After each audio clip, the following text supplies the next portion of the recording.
Get the eRadio SA app right now for free on the Google Play Store. Entertainment radio on the go.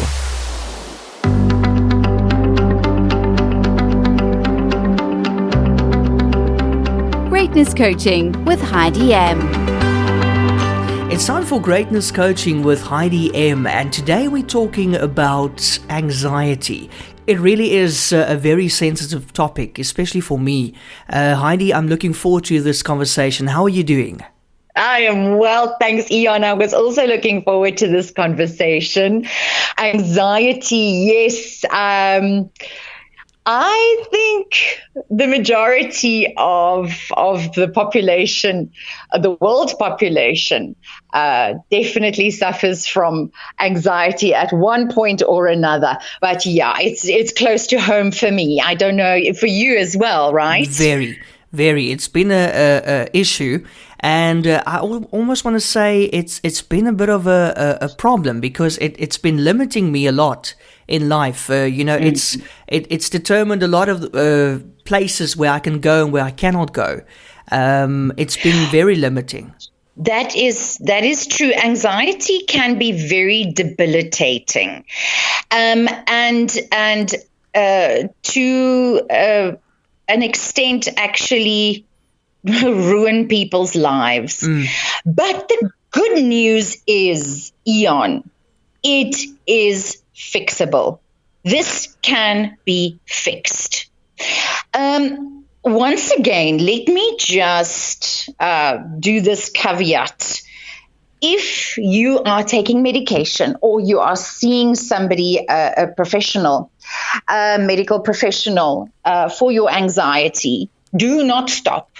You need to continue doing that. And then you need to combine what you and I are going to talk about today with your treatment that you're getting from your medical professional, and in good time. If you're a patient, and it might not even take that long. I mean, for me, it took me about 2 weeks, and I never had a panic attack again in my life. By doing the things that I'm going to say to you now. But if you are a little bit patient and you just focus on the thoughts that you are having, you can really stop this.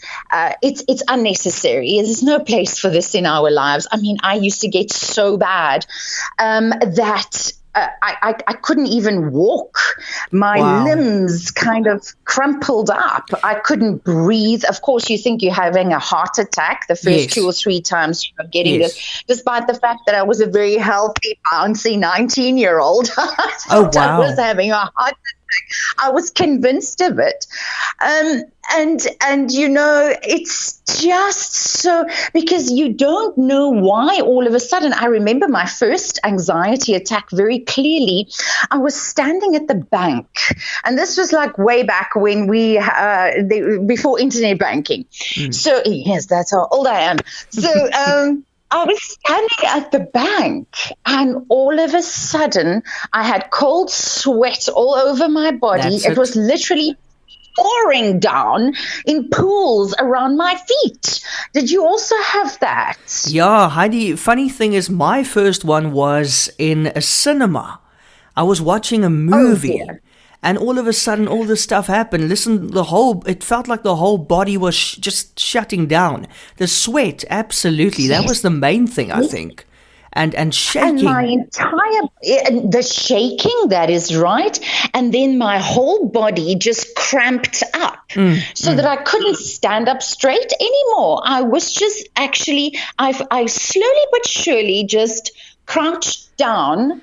Not of my own doing. My muscles decided they want to pull together. And I crouched down and sat on the floor in a pile of misery. And I didn't know what was going on. And you see, that is the big problem with this anxiety. If it's not linked to something specific, like you and I were not trying to skydive and had a fear of heights all of a sudden.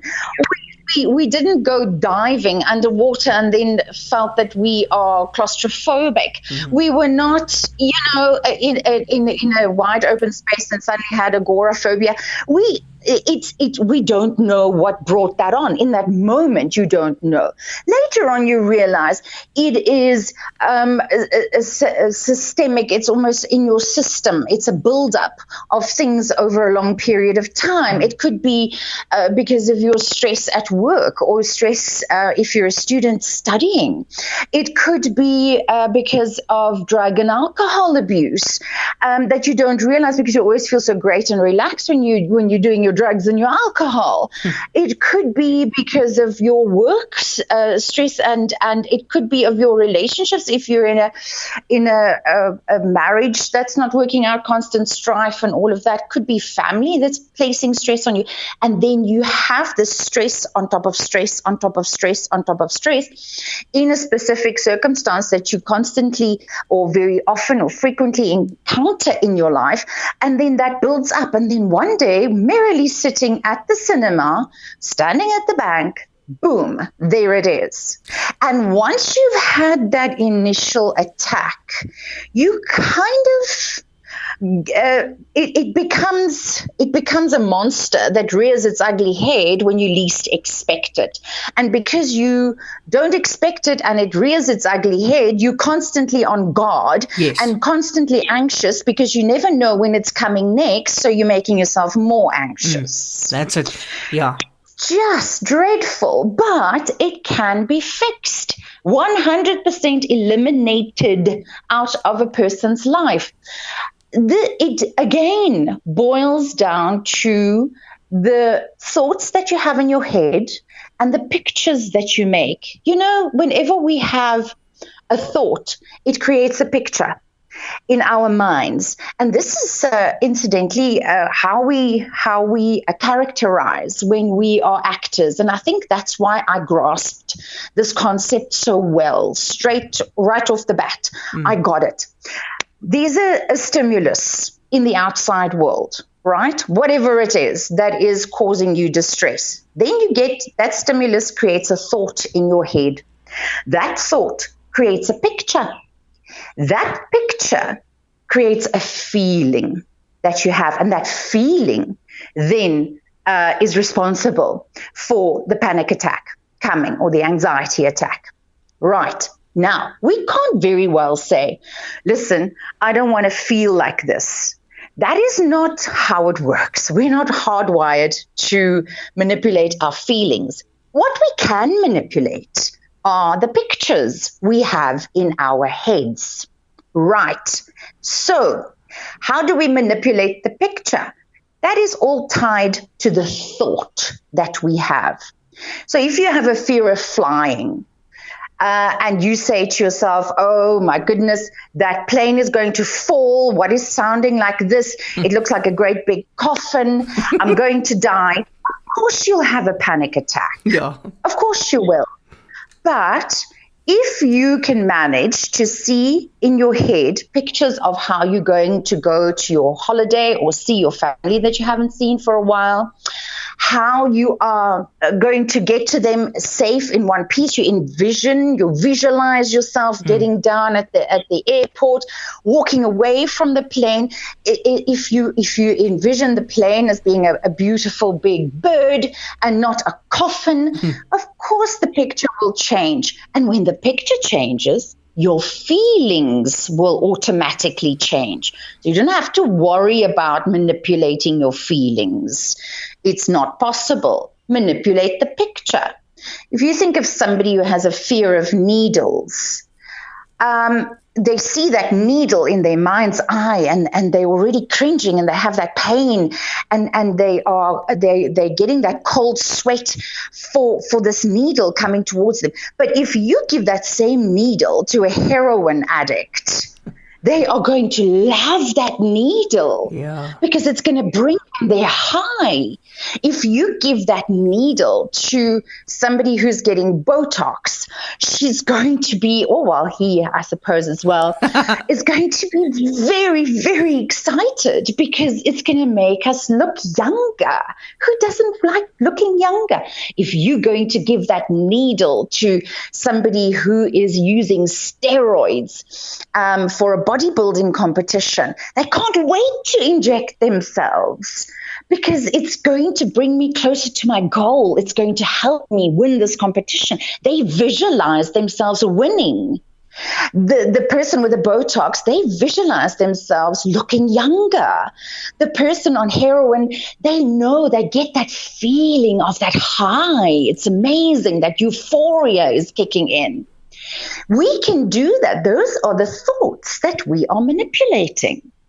So the key here is, because like in your and my example, we can't pinpoint, and it's probably not one specific thing that made us suffer from this anxiety disorder for such a long time. I don't know how long it was for you, Eon, but it was quite a while for me, a good few years. Yeah. So because we can't pinpoint exactly what it is, it's not a needle, it's not walking alone, it's not being underwater, so we need to make it a habit of our thoughts that we have, our pictures that we see in our head being positive. Look, you're going to see pictures in your head anyway. No matter what you do, there's always going to be a picture in your head. There are going to be thoughts and pictures in your head. You may as well get into the habit of making it positive, making those pictures and thoughts work for you and not against you. And that takes practice. It's a habit. Your negative thoughts and pictures that you have in your head also came about through habit. So now you must just get another habit. And you know what? It starts with a conscious decision. Decide for yourself today, I'm going to make better pictures in my head. And then watch yourself and do it. Practice it. First, you make your habits, and then your habits make you. That is how life works. That's how your mind works. Finish and klaar. There is nothing mysterious way out or amazingly supernatural about this. It's downright logic. It's boom, create a habit. And if you get into those habits and you tell yourself, please, I don't like this picture. No, Heidi, this is not a good picture. Make a better picture. Find another picture. You will be surprised in what a short span of time you actually can help yourself. And then also, in addition to that, start every day in a positive, good way. Don't look at your phone first thing in the morning. You need to be awake for an hour to an hour and a half before you even look at your phone. You can't possibly start your day looking at your phone and reading WhatsApps and emails and then expect not to start the day on the back foot. You need to start the day with a clean slate. First, wake up properly for an hour. Do your spiritual time. You need to pray and or meditate in the mornings. You shouldn't be doing anything else. Pray and or meditate, drink a glass of water, have a cup of coffee, and then you can start looking. Because if you start your day, you may not know it, you may not realize it, but I guarantee you start your day with your phone, you're in for trouble. You can't expect to have a life that is rid of anxiety by doing that crazy routine. That is not cool. Exercise. You need to exercise. That is the biggest antidote for most of our problems in life.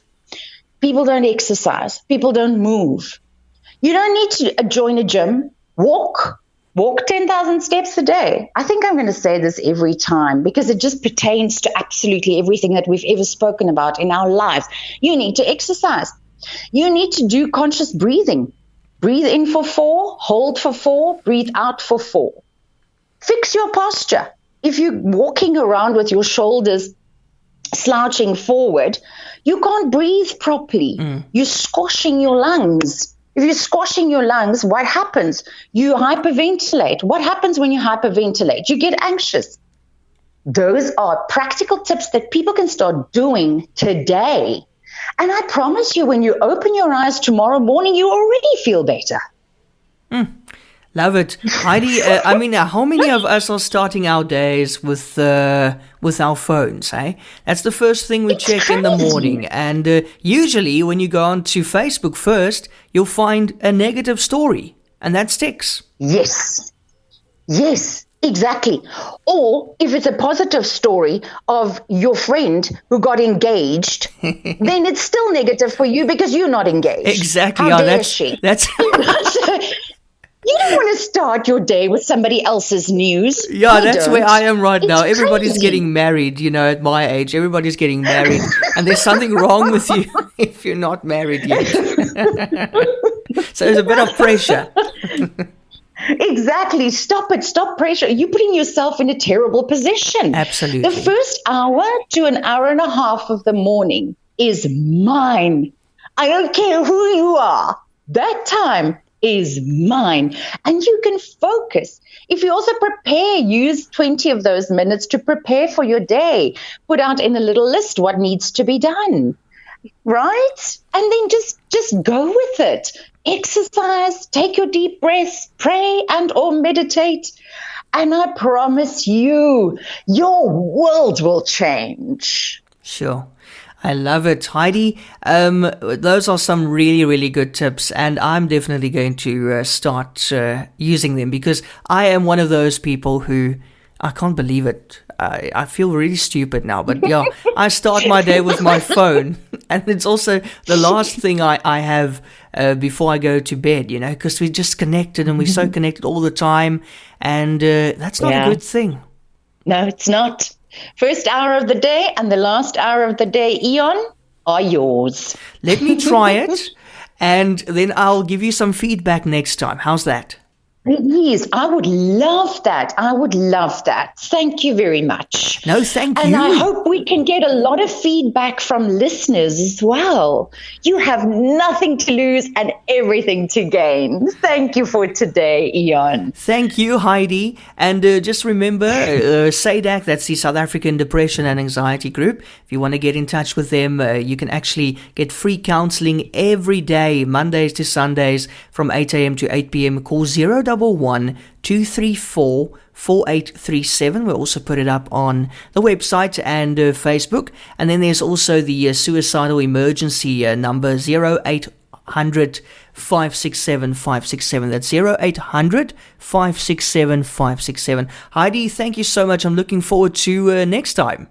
Thank you very much, Eon. Keep well. You too.